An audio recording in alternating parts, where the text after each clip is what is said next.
మీకు డయాబెటిస్ ఉంటే మీ హార్ట్ యొక్క బ్లడ్ వెజల్స్ లో బ్లాకేజెస్ బిల్డ్ అవుతున్నాయా లేదా ఎలా తెలుసుకోవచ్చు?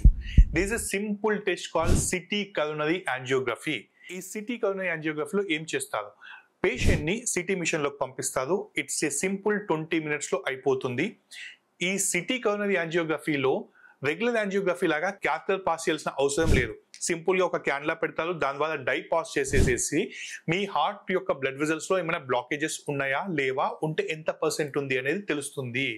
హార్ట్ అటాక్ అనేది సడన్ గా ఎప్పుడు రాదు. హార్ట్ యొక్క బ్లడ్ వెజల్స్ లో ఈ బ్లాకేజెస్, కొలెస్ట్రాల్, అద ఫ్యాట్, ప్లాక్ అనేది కొన్ని సంవత్సరాలుగా బిల్డ్ అయ్యి హార్ట్ అటాక్ కి లీడ్ చేస్తుంది.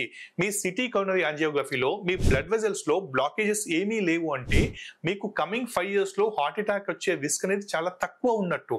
కాబట్టి మీరు హార్ట్ అటాక్ రిస్క్ ఉందా లేదా అని తెలుసుకోవడానికి ఈసీజీ 2D ఎకోతో పాటు సిటీ కరోనరీ యాంజియోగ్రఫీ అనేది మీకు చాలా క్లారిటీ ఇస్తుంది, బ్లాకేజెస్ ఉన్నాయా లేవా అనే విషయంలో.